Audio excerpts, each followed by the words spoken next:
What was that? Anyway, hello everyone. Welcome to Ekklesia. Michelle won't be joining us tonight, so I'll be flying the ship on my own, and so we'll see how this goes. The topic for tonight is going to be: Are we living in a simulation? And I talked to y'all a bit about that. I was a bit concerned originally how it would be conceived, depending on who I would show up. After all, um, it's a bit controversial that the opinions can go from, well, yeah, sure, whatever, to what a bunch of absolute rubbish. Don't waste my time with this nonsense. To what has this got to do with finding God anyway? Mm. No pressure there. So the more I thought about it, actually, the only way it would really be considered controversial um, would be if I were to claim that things that I'll be talking about tonight were in fact unquestionably true and happening, and I'm here to convince or force feed you guys the validity of my discoveries.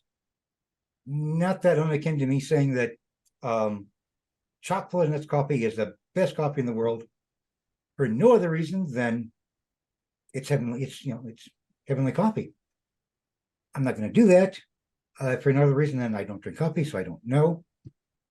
I don't know if chocolate nuts is still in business. Nor do I have any idea what coffee is going to taste like in heaven. If they were smart, they won't have it. But be that Chocolate. It's going to taste like chocolate. See, yeah, fine. And as to what this has to do with God, we'll get into that. I'm thinking though that y'all are a pretty smart group, so without even me saying it, I'm sure that you already have your own ideas on what I'm going to say. But just stick with me; it'll make sense. Such an intelligent group, you already know anyway, and probably think I'm an idiot, but you won't. So we're in the Truman Show? I talk about the Truman Show in this. Okay. Um, but the idea of living in a simulation is actually, excuse me, as old as time itself. The whole idea started back a few weeks ago in the time of Plato. Plato had done something called the cave allegory, and it was his belief that that what we see is just a bad example of a shadowy approximation of an ultimate reality. He would constantly question with what's real and what shadowy forces are behind it. From there, that's pretty much set the tone of everything else that followed in the 1600s. Pretty good jump, huh? In the 1600s came philosopher, scientist, and mathematician. I can do this. Rene Descartes. Rene could be called the father of skeptics because he pretty much doubted everything. I mean, everything, including his own existence. He was of the belief that there was a giant evil force controlling all of our thoughts and all of our actions and our entire existence, that we just didn't exist. Fine. At one point, he realized something that kind of threw him. He realized the only thing that he didn't doubt was him doubting himself, which meant to him that he was actually having independent thought away from the evil forces. And the more he worked on that, he brought some sort of peace with it. So in his first book, there's more, but it was the first one. His first book was called The Meditations of First Philosophy. This is the book in which he wrote the famous words, cognito ergo sum. For those of you who don't speak Latin, it's I think, therefore I am. And from there, things began to fall into place for Rene, and things got together with him. He was doing well. He even went along with the existence of God. Way to go, Rene. Yay. So that brings us up to kind of the present. There have been other folks along the way that worked and struggled with the existence and reality of mankind. Unfortunately, none of them made any mainstream news because no matter how you dress it up, philosophy isn't really sexy, but that's going to change, in the near future. The first, Robert, this is for you. The first rough approximation of living in a simulation in the modern age from Hollywood was in 1998 with The Truman Show.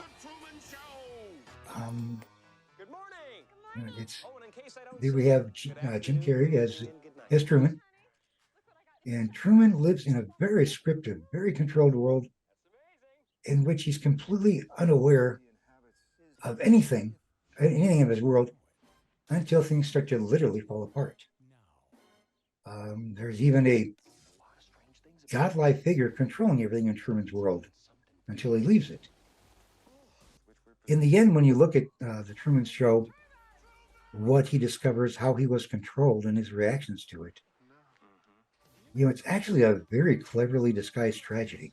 I mean, to have your entire world that you believed in realize that it's just fake. Your friends, your best friends, your wife, they're not your friends. They're hired to do this job. I mean, after that, how could you ever believe or trust anything again? Now, is that a pathetic prediction for us all? Maybe. As my father would say, could go either way. Then in 1999, this is when things start to change. 1999 came The Matrix, where the idea of mankind living in a simulation and the question of reality really opened up, took the world by storm. Right now, we're inside a computer program. Is it really so hard to believe? Your clothes are different, the plugs in your arms and head are gone. Your hair has changed. Your appearance now is what we call residual self-image. It is the mental projection of your digital self. This isn't real. What is real? How do you define real? If you're talking about what you can feel, what you can smell, what you can taste and see, then real is simply electrical signals interpreted by your brain. But at this point, I'll make a distinction of something. There's a distinction between the premise of the Matrix and living in a simulation. The difference being, in the Matrix, we are humans. We are stuffed into a cartridge and used essentially as a battery. And our mind was given something to do within the Matrix, but we were people, we did exist. In simulation theory, we have no bodies. We have no bodies, we have no mind, we're just lines of code in a computer program. So it's a small distinction, but actually a relatively good one, in that in the Matrix, we existed, we could be freed. In simulation theory, no. So there is that. We have no bodies, don't exist. We're just ones and zeros at the end. The whole difference. So Now, since we're all zeros, is that why everyone is blanked out on my screen? up until that point, the entire idea of being in a simulation was just philosophical, a thought experiment. For no other reason that there wasn't any technology or science to support the premise. And since it's something that couldn't definitely be proved one way or the other, physicists and scientists overall dismiss the subject as who cares. Then we get into the new millennium, and I take a drink, and things begin to change. There is a philosopher by the name of Nick Bostrom, and Nick is kind of famous. He's the one that made simulation sexy again, and he had come up with a paper called, originally enough, Are We Living in a Simulation? And he had said that there are three possibilities about this. In his paper, Bostrom said one of these three conditions must be true, that future civilizations never reach the level of technology required.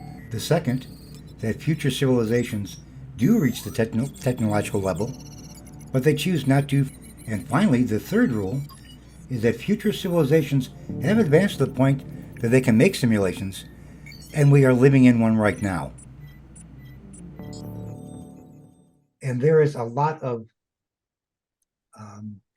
consternation about that. There's a bunch of facts that some people don't buy into, that those are the only three options, and there are more. But these are the three that people mainly go on at the moment. But since we're talking about, I'm going to annoy myself again. Let's go into something. Since we're talking about simulations and everything, let's take a step back of some simulations that we've done before in time. Watch this. This is kind of talking about computer graphics and games from the first one started back in, of all places, 1948.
Hi, I'm Thomas Anderson. Like many of you, I work with computers. I like the freedom I feel outside the limitations of the real world. But computers are also mirrors, reflecting back who and what we are and the choices we make, the worlds we build. They also confront us with questions about why we want to choose this over that. Why we want to make X instead of Y. Where do ideas of who we are and what we want even come from? You take the red pill, and I show you how deep the rabbit hole goes. This isn't real. What is real? How do you define real? For instance, I'm not even sure why I'm here. I remember waking up and thinking that I'm supposed to come here. That it was important for me to ask people, how do we know what is real? Hi, I'm Keanu Reeves. Over 20 years ago, I first played the character Thomas Anderson in the Matrix trilogy. Those films pioneered digital cinema with shots like bullet time. Back then, we talked a lot about where the digital age might take cinema and narrative. In an industry where actors have tried to remain perpetually young, we wondered about digital faces that could become immortal.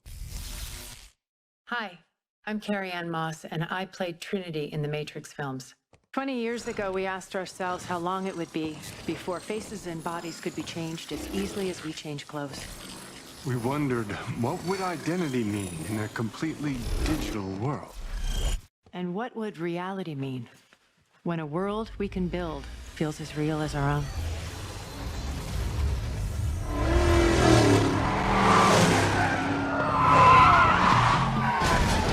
Whoa, what just happened? Yeah, this is what they wanted. They said they were fine with your theoretical mumbo-jumbo, but they needed some sexy action.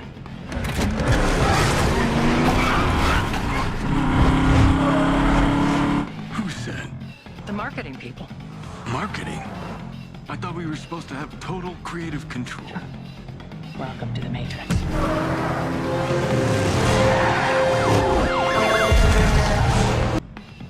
I sometimes miss this version of us. Me too. The hell are you doing back there? Sorry, I was told this is a sim preparing me to fight the system. Right on. You know about this? Yeah, it's all supposed to be a little unreal. Word of advice. Agents are bad. But whatever you do, stay the hell away from marketing. See you soon. Anyway, That was funny. stop this again because it's so fun the first time.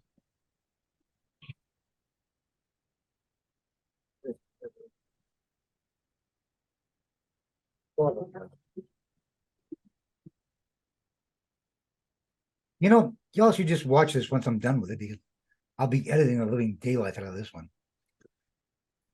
No.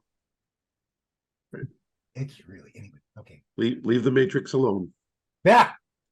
Yeah, the Matrix has a way of fighting back, doesn't it? Anyway, so from looking at that, you can kind of see over the past 76 years, we've come a long way, especially in the last decade or so. With the advent of AI, computer imaging is getting not only more realistic, but it's happening at a much faster pace. The thought that AI would gain its own intelligence was guessed that it was going to happen in the next 100 years. That time frame has shrunk now to under 10. So that's an entirely different conversation. One even more alarming, because while we can debate about being in simulation, the impact of AI around us is very startling. Think of Skynet. When you watch the videos, there's, you know, you have to ask yourself if there's any question about computers being able to, you know, create realism, at least for the images. But now Robert is going to say that there's far more to a simulation than just privily created images, and he's right, of course. We're going to talk to see what Neil deGrasse Tyson has got to say about it.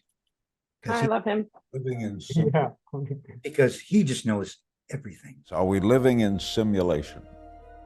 I find it hard to argue against that possibility. You look at our computing power today and you say, I have the power to program a world inside of a computer. Well, imagine in the future where you have even more power than that, and you can create characters that have, for example, free will.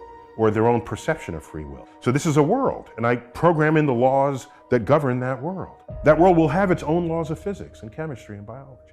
Now you're a character in that world and you think you have free will and you say, I want to invent a computer. So you do. Hey, I want to create a world in my computer. And then that world creates a world in its computer. And then you have simulations all the way down. So now you lay out all these universes and throw a dart. Which of these universes are you most likely to hit? The original one that started it? Or the countless simulations, the daughter simulations that unfolded thereafter? You're going to hit one of the simulations.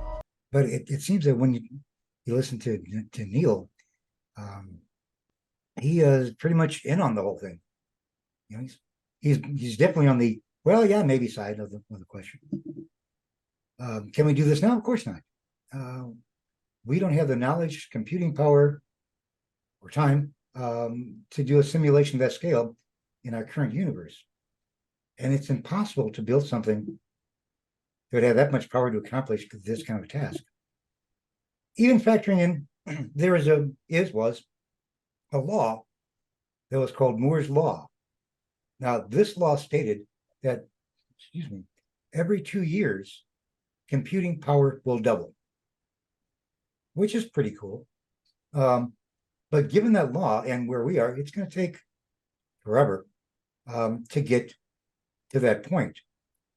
As a side note, there are many people who are very good about this, that know these things, quite emphatically say that we've reached the limit of the traditional computing power and technology, and that Moore's Law is dead.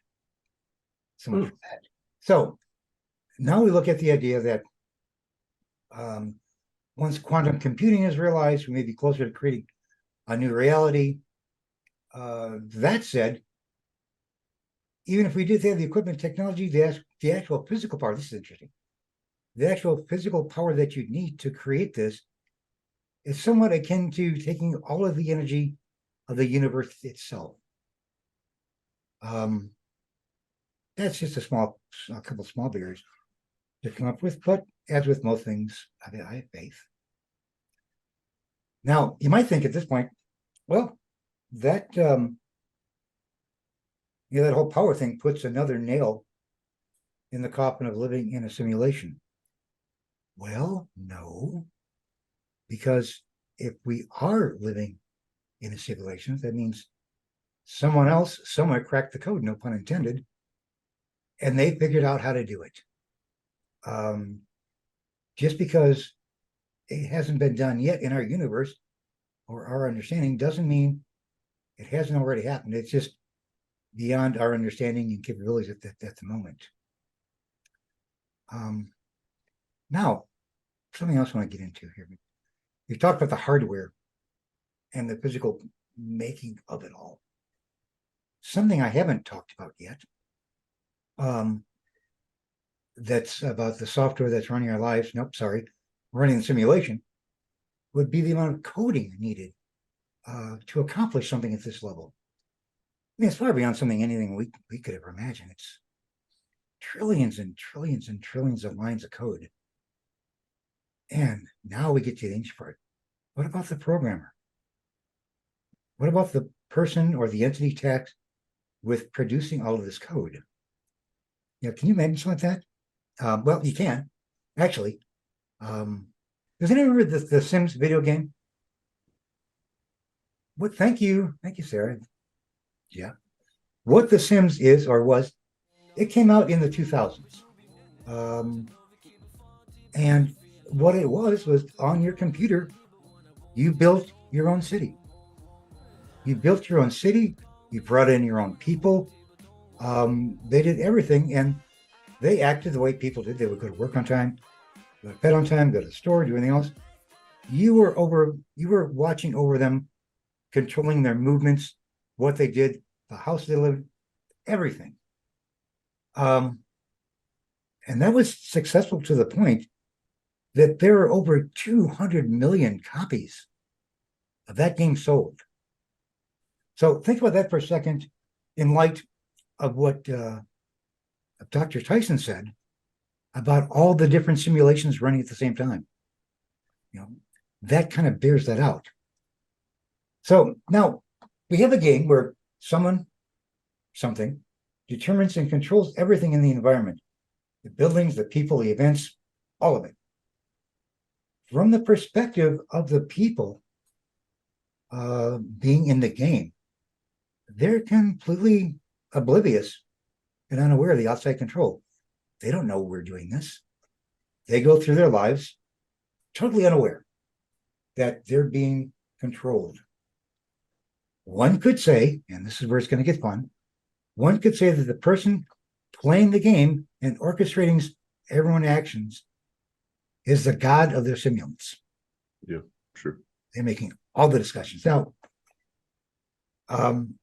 before I lose some folks completely, let's take the premise and expand on it to the real world, that if we're supposedly living a simulation, that would make whoever is directing our simulation God. And I'll let that sit there for a second. If we buy the premise of living in a simulation, by its very nature of needing a programmer, proves the existence of God. And in this scenario, creation didn't start with a booming sound, let there be light, but some teenager with a pizza and a Coke sitting next to him, sitting down in front of his laptop, double-clicking an icon, or punching up on his phone. I'm not saying how it works. How would I know? How would any of us know? We're all trapped inside our own simulation, along with everyone else, so we're kind of oblivious to the whole thing. But as I bring this whole thing to such a horrendous close, I'm just going to mention once again that it's all just a thought experiment. We have no idea what, if anything, is happening. Is God a mighty nebulous being lounging about in ether, keeping watch and protecting over all of us? Or is he some kid named Ralph who's stalling before doing his own work? The answer, my dear friends, is up to you. It's your perception of God and whatever you perceive him or her to be. As always, I thank you for your time and indulgence. And now I'll just go stand in the corner waiting to be stoned for heresy and blasphemy.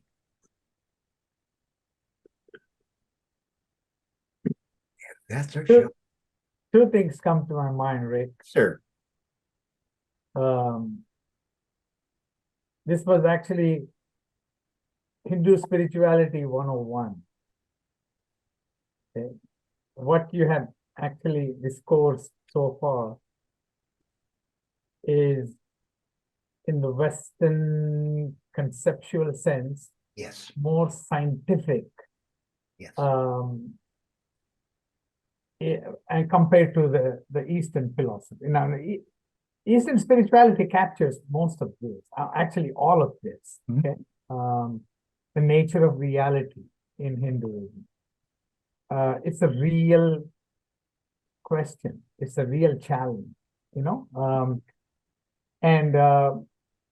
It's called the Brahman, the ultimate sense of, you know, how we capture reality or non-reality or dual reality. It's described in many ways. The concept of Brahman, reaching that stage of nirvana,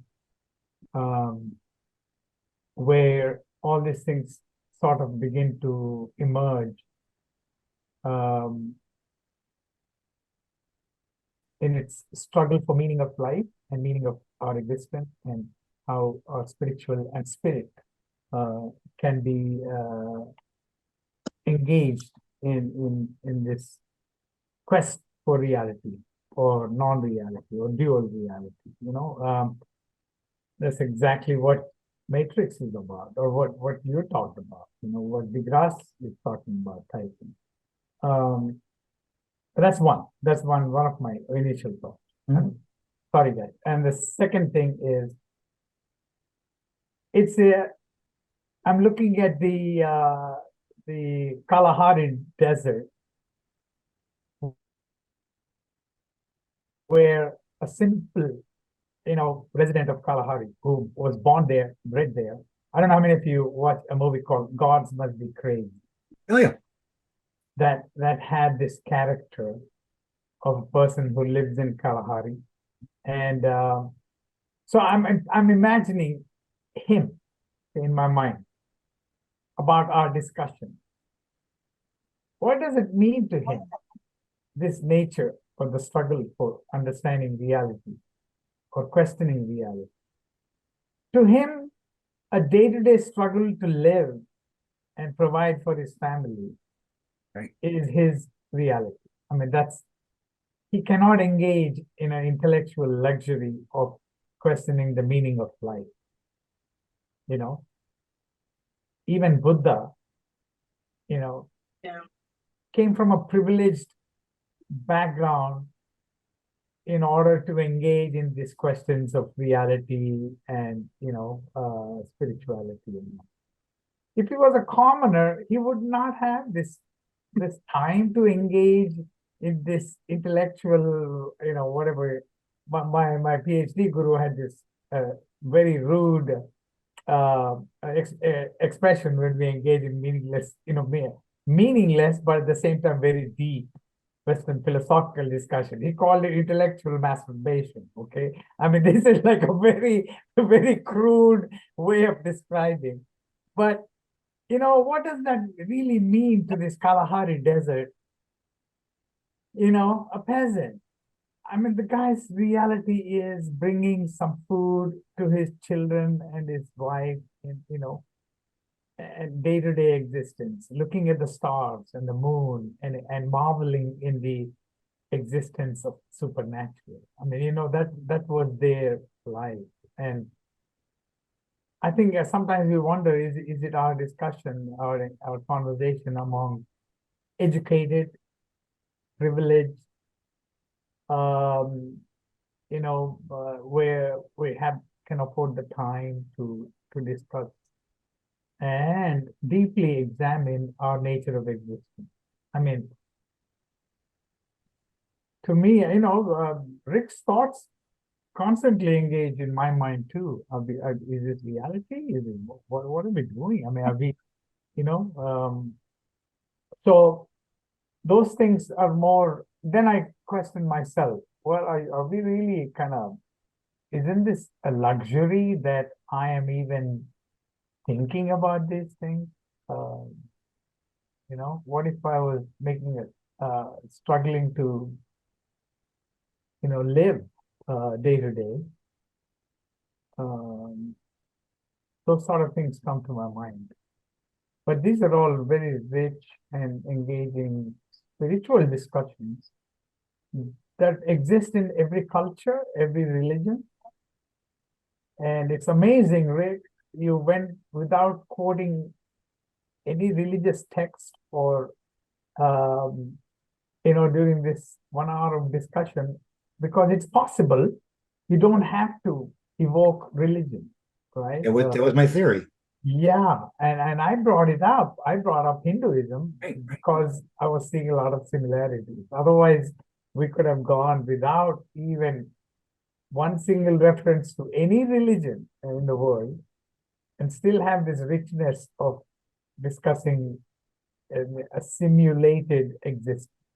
And have a discussion about God. Yeah, that's right. The nature of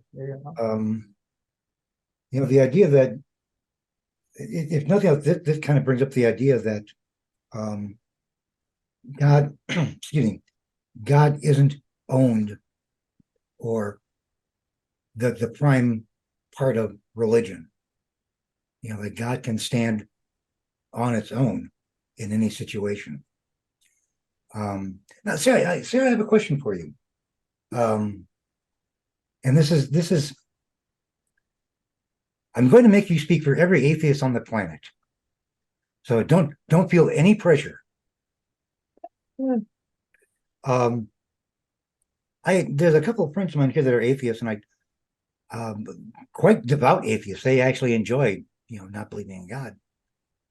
And I gave them my premise or the thought experiment that if we're living in a simulation, that the programmer of this could be considered God. But what did you think of that? Their response was, oh, okay. Because it has, there's like a point like here, this guy did it. And I'm wondering what your thought about that is. Well, yeah. See, the thing about this is there's like atheists kind of talk about this, right? They talk about the idea of philosophically the idea of being in a simulation in terms of us, all being brains in jars, and that's what humanity is, and it's all a matter of the brain being poked in the right way, and that's kind of the experience of the simulation of humanity we all share. And there are other ideas about it too, and most of the atheists that I've talked to have said, sure, that could be it, or it could be God. The science doesn't support it, right? So we're not going to go with that. So for me, this is very interesting, and I loved The Matrix. I absolutely loved it when I saw it. I watched it over and over and over again. It was more about Zen Buddhism to me than it was anything else. But yeah, it was one of my all-time favorite movies. But you know what the theory in Hollywood is about The Matrix? It's that the creators made it to be an allegory about transgenderism. Really? Yep. That's what the theory is. Well, and they've spoken about it. I don't really understand it. I need to read more about it, but I looked it up before I said that to be sure that was. And yeah, there's an article. There are articles about it, about how that's what they intended. But I came away with something totally different. That was back before I was an atheist, and I was like, wow, I love this movie. Stop trying to hit me and hit me. Wow. Yes. Stop trying and just do it. Stop trying and just do it. Don't try. That's what reality really is. But yeah, could we're living in a simulation be the explanation for everything we experience? As much as could for me, sure it could. As much as the idea that there could be a God, as sure, yeah. I don't know what created the earth or who created the earth. I have no idea. I go with what I do because to me, that's what the science suggests. But I could be totally wrong. And most of the atheists that I respect would say the same thing. Fair enough. Does that answer your question? It does, actually. Yeah, it really does. Again, we don't know, and it is kind of interesting at how science, especially physics, really deride this entire thing. At this moment, this is little more than pseudoscience and nonsense to them. There was more than a couple clips that I came across of people just really not just berating it, but they were, without providing, all you can really say, I'm sorry, being random here, is there is no proof either way. So it is just a mind experiment. But when you talk to, when there are some physicists and folks that talk about it, they're very condescending with it. It's a pseudoscience. It doesn't matter. It doesn't count. That's not the question. That's not the question, no. And I don't like that. I don't like that very condescending. I don't like that. Right. We don't know enough about the universe at this point, I don't think, to rule anything out. So we could find out tomorrow that maybe we are living in a simulation. Yes. And then I would have to say, okay, if this is what science says, I will have to change my mind and say I've been wrong all this time. And which is the basis of science. It's looking for ideas and being able to change your thoughts. Yeah. But yeah, I mean, a lot of these folks are just brutal. And which is why I didn't include any of them in the piece of like, these guys are just being too rude, just too condescending about it. All they have to say is, it's not a proven science, so we really can't look at it as science. And that's fine. I'm fine with that. But to go off on some tangent, no.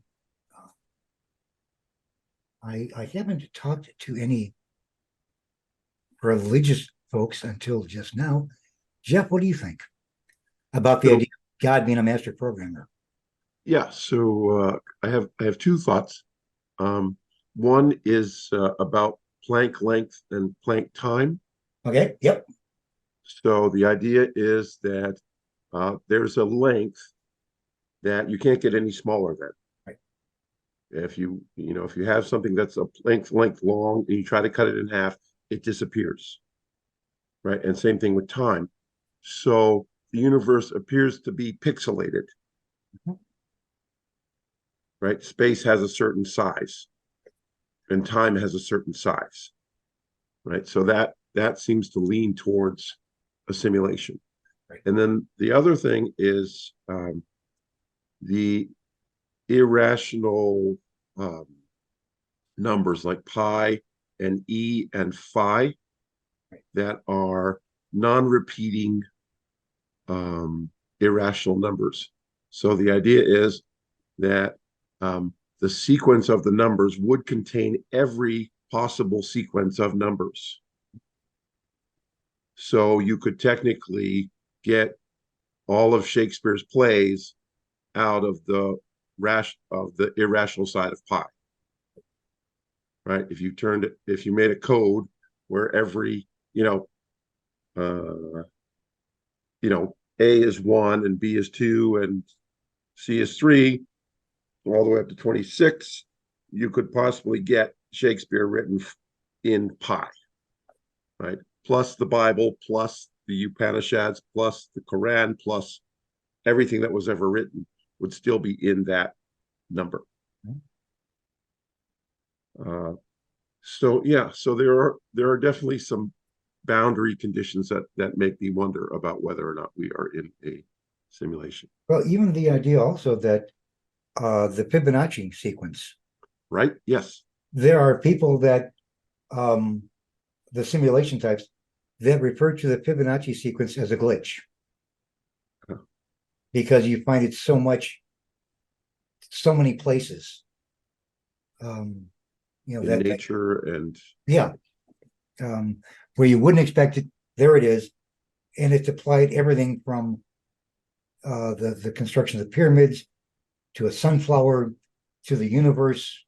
I mean, even galaxies adhere to the Fibonacci sequence. So that could be considered a glitch or a hole in the code. So which again links us to it, but anyway. Well, and then there's another one that that's been called the God equation. Oh yeah. And I forget the other name for it, but it's basically a fractal that has no real inside or outside. The more you look at it, it's like a Mandelbrot pair or something. Mandelbrot, that's it, the Mandelbrot set. Yes, thank you, sir. So I've never heard of that. Yeah, it's pretty amazing. It repeats infinitely, but not regularly. So there are places where the repetition does this weird thing, and then there's this place where the repetition makes circles with that look a little bit like Thai temples, with a circle with the tall thing on it. So yeah, it's fascinating things. I didn't know that was a thing. I was always a screensaver. Yeah, no, it's a Mandelbrot set. Now, yeah, did you ever watch? It's a really amazing thing. Oh my. Did you watch Doctor Strange? Yeah, that's Yes. really There is a section in Doctor Strange when the good doctor is hurtling through the multiverse. There's a section where he goes through a hand, or goes by hand, and on the hand another hand, another set of fingers, another set of fingers. Do you remember that at all? That is a Mandelbrot set. Okay, so almost like when you put two mirrors against each other and it reflects infinitely through each other. Yeah, kind of. Okay. And just keep recreating and recreating and recreating itself, almost like a clone of itself, building off of itself. Yeah. So, Yeah. So I have a question. Sorry. Sorry, Sarah. No, Go ahead. Okay. Thank you. I have a question. So if this is a simulation, then traditionally in your simulations and computers, you have main characters and then you have non-main characters. Like, I can't think of the movie right now that Ryan Reynolds did 2 years ago, where they were all the Adam? background characters. Not Adam. They were the background characters, and didn't know they were part of a game. They didn't know they were part of simulation. An NPC. Yes, thank you. And so then I'd want to be like, okay, well, how are some people that? Are some people like, because you have those in most simulations. Oh, that's interesting. Maybe we get to pick. Yeah. Right. You guys are all main characters in my Sunday night. So there you go. Yeah, some people are main characters, others are just placeholders. I was just curious. I mean, if it's like for simulations, and I like simulations in games, and It's a great premise. Y'all are taking this much better than I had ever imagined. Oh, I'm learning so much. This is very over my head, but the funny thing is I just only started reading this whole concept of illusion, what is real and what is not, and it's still over my head. I just started to read about it, and even though Hinduism today is called a religion, was not a religion, it was a philosophy, right? These sages allow how there was this luxury of what Anantha was mentioning. If you're educated and you have the luxury to contemplate and think, I think ancient times there were certain people that was their job. I mean, you were designated to kind of be that person, to let things come to you, and you were known as a sage, and there was nothing negative about it. They were just as much needed in society as the guy that cleaned the toilet, I mean, like, there was none of this nonsense of who was lesser or more. It was just things that were done and splitting up of duties to be in a civilization. But this concept it's over my head, and I haven't watched The Matrix. Now I'm like, oh my God, what have I been doing? I haven't watched these kinds of films, maybe because I don't have time to watch movies. I'm so behind. I'm 40 years behind on any good movies. But I think that would be a priority one I would like to see and try to work my way through. I'm amazed how all of you have so much knowledge about the entire concept behind illusion and simulation, and are we just all in a drama? Because growing up, my mom used to say this stuff, and I was like, what is she talking about? She goes, this is all a game, right? This is all drama. That this whole thing that we're doing every day is just a big art fest, basically. I'm like, what are you saying? I never understood, because I was so hardcore, very, still am, like that what I see is what I do. But only as I'm aging, I think we all come to a point at some point in our life journey where we question, like, what is this all about? Like, I know I have to eat and I'm struggling, or, I have to go to work so I can have food. But even that person will start thinking, like, why are we doing this? What is this really all for? Is there not a bigger picture? Especially when we start to understand things like death, and the soul leaves the body and then goes elsewhere. Like, so what is the whole point of this journey that we're in at this time, in this little snippet? And so Hindu philosophy has some not weird, but it admits that we really don't know this whole thing of this, are we living in illusion, and who came first, the illusion maker, or did the illusion create the maker? And so the Hindu philosophy is like, well, the maker maker, so to speak, is what's called pure consciousness. And that is constantly there, constantly pervading. Everything else after that is just created by that entity. And what we see with our perception, there's something called Maya. That's why I put in that website that I put, and I still don't understand it. I mean, it's some magical trickery type of a force, they say, which is what we seem to see, again, with our whatever senses, but it's a manifesting power through this whole consciousness that pervades the entirety of everything. Even the universe itself is just temporary deal, right? Yeah, absolutely. And what you mentioned when you said Fibonacci and how the universe, I'm thinking, oh my gosh, I said, and you're thinking, oh yeah, that's hardcore, like that's nature, that's the it thing. And now, is that also an illusion, or is that really just something that was simulated, and that's part of a simulation, and that it just happens to appear in different parts of the universe? So what? It's just a big old fabric anyway that the creator made. In theory, it's a building block of creativity, and if you buy into the whole simulation and it's a glitch thing, that it's a building block that was used to create everything, but they forgot to delete it. Like, oops, we should have made it so easy for people to see what the trick was. And even time, the concept of time really startled me when I heard this.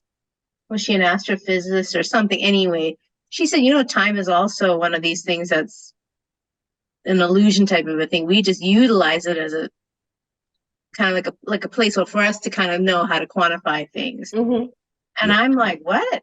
It's like, even that's not real. And that just boggled my mind, because I'm so time-minded and time-sensitive. And maybe that's why people who are time blind, like they don't know how much time has passed, they're actually kind of more blissful because they don't have to stay caught up with all of that stuff.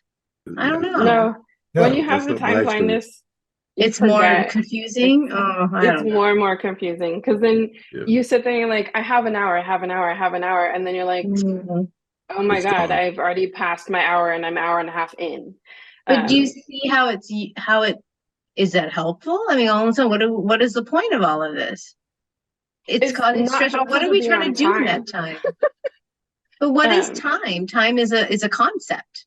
That's what this whole, this is what this whole simulation thing is so fascinating for me. And I always thought, well, time is the unit of reality, and then I'm being told, no, it's not.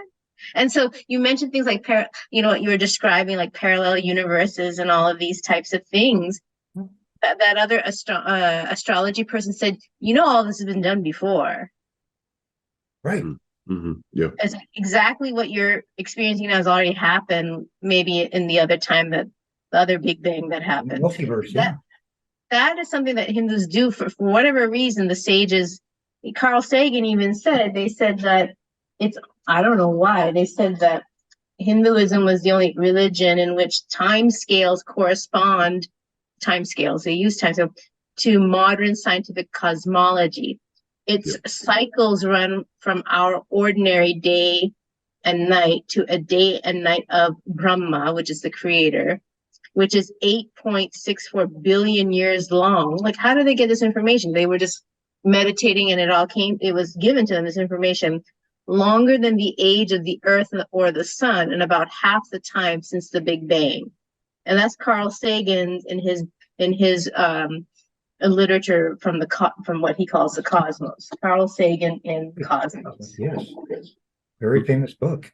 Well, the entire idea of time is it's a unit of measure to prevent everything from happening at the same moment. And I said that very tongue-in-cheek, yes. And they think it's linear, and it's maybe not be even linear, maybe compressed and maybe expanded in the universe. Look at it like a record. Fortunately, we're all old enough to remember records. A record is just one line on a piece of vinyl that goes in. If you look at that as a timeline, if you skip from verse to verse, from line to line, you're skipping through time. Yeah. So time can be the same way. Hmm. Yeah. Gotcha. So fascinating. Yeah. When Go ahead. when I first saw before the creators of the Matrix started speaking out about it, well, the first time I saw it, it just about broke me. I was still coming off of a class in religion, of world religions, where I was learning about Hinduism and I learned about Buddhism. We had just come off our units on those, and I literally left the theater going, I want to be unplugged. How do I do it? How does it happen? Because I'm ready. If this is really how it is, then I'm ready to be unplugged. I don't want to be this way anymore. And I was looking around and I was like, oh, black cat, somebody's changed something. The glitch, right? There's a glitch in the Matrix because a black cat means that somebody has changed something. Right. I was crazy about it.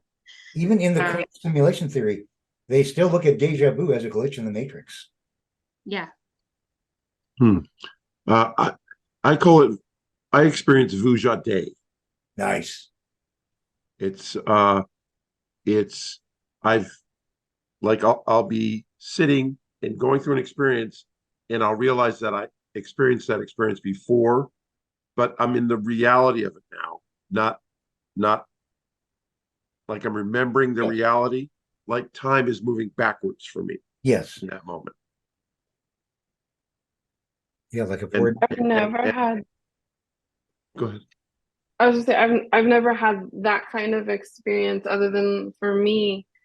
Mine is usually I'll dream something, and usually something like one of the first times I dreamt that my best friend was going to tell me that him and his wife were pregnant.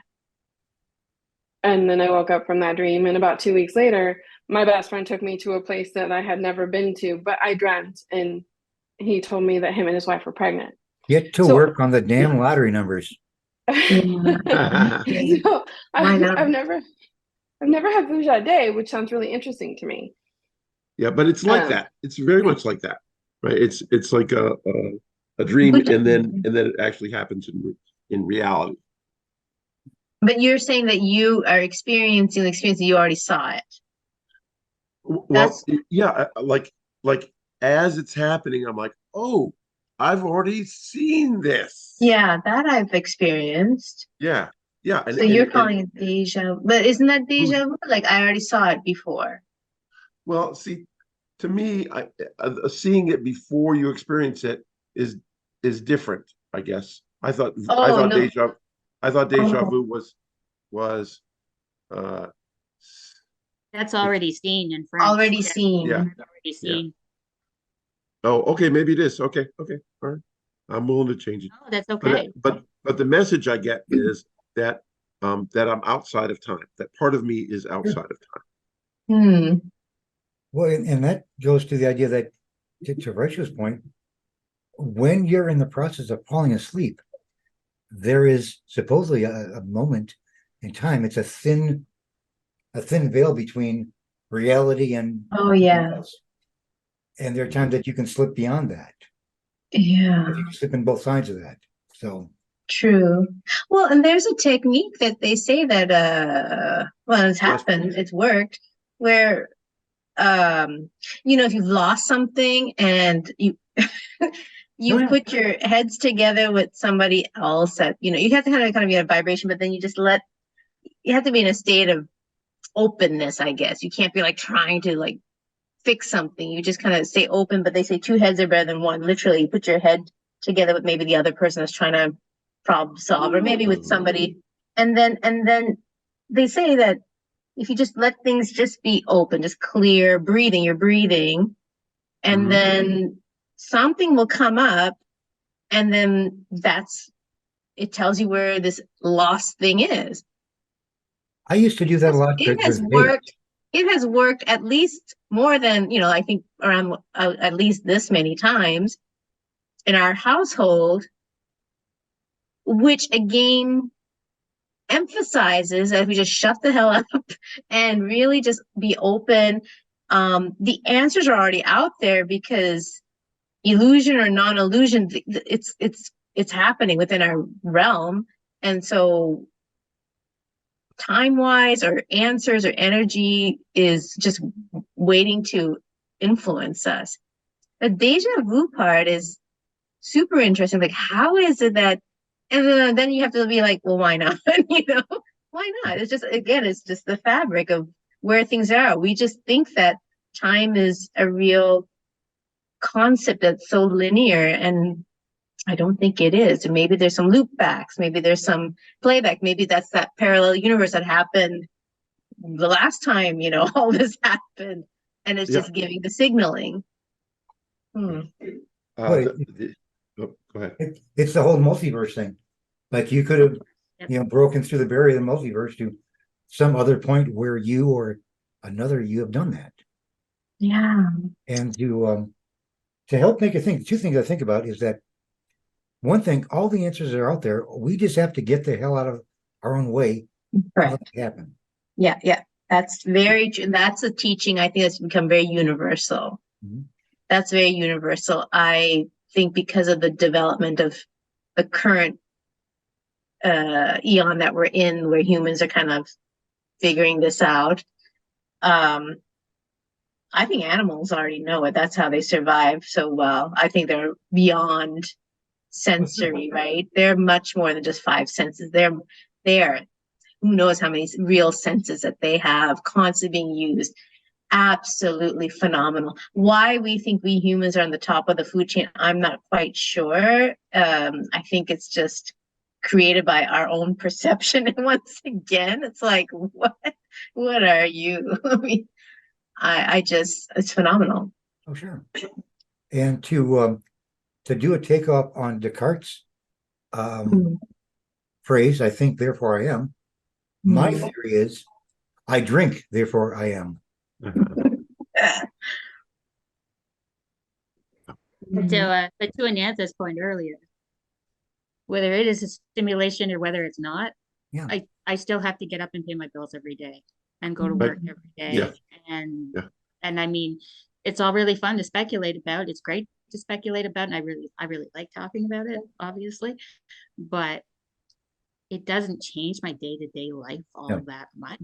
So I don't really think about it a lot. Right. Except in groups like this, and where people are getting a real charge of talking about it. Because, you know, like I said, it's great to speculate. It's really fun to speculate, but yeah, really, does it really matter ultimately? In the end, no. But yeah, I'm really, when you mentioned the Wachowskis, I'm really bummed about that. I know, right? It hit me hard too. Not because not because it's not because it's a bad thing or an inappropriate thing to make a movie about, that's an allegory about it's his sister, I believe, that.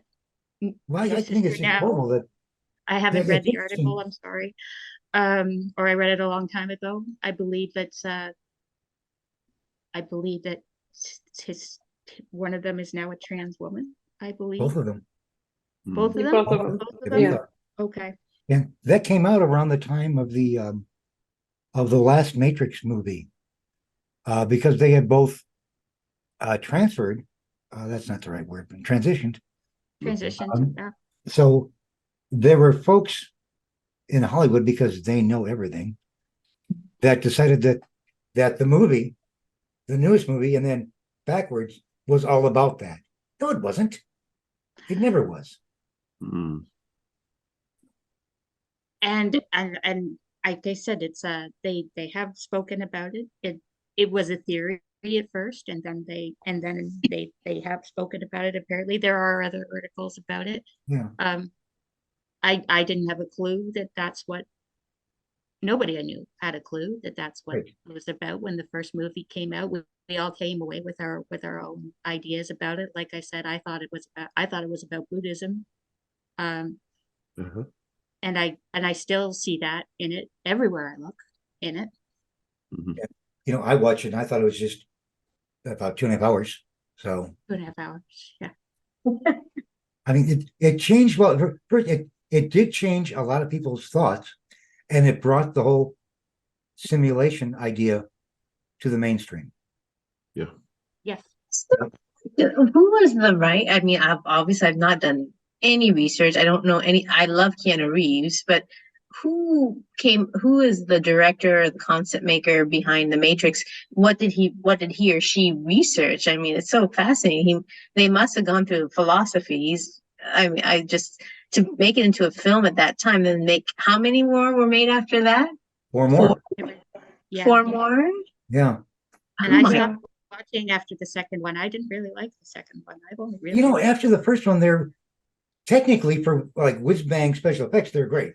They're great, yeah. But yeah. But for the plot and the movies for the rest, like no. Oh. It kind of diverged after the first one. It kind of became something else. I saw the second one and I was like, this is very different. This is a very different idea than I thought in the first one, and I didn't like it as much. So I didn't watch the third one. The other 4 just became cash grabs. One, I think. You think? Okay. Just how much money can we milk out of this? Now, if you saw the last one, was it resolutions, whatever the hell it is? There is a section in it. In fact, it's even in this little animation that I played, where the guy who played Agent Smith and Neo are talking in the office, and they're talking about marketing, and this is what Warner Brothers wants. They just want more money, so we're doing it again. They came to us, but if we don't do it, somebody else will. And that was a direct shot from the writers, from the Lana Wachowski to everyone else, because her sister didn't do it with her. It was just her. The other sister didn't want to do it, so. But there were shots all back and forth about Warner Brothers and being forced to make it. So interesting. It was interesting. So like, if you don't do it, we'll find someone else who will. So all right. So that's what the crack about marketing was in that little animation. I did think that was funny, especially since we've both worked in marketing. Oh yeah. But I kept that in there specifically for Michelle, because whenever I blame marketing, that's right, blame marketing.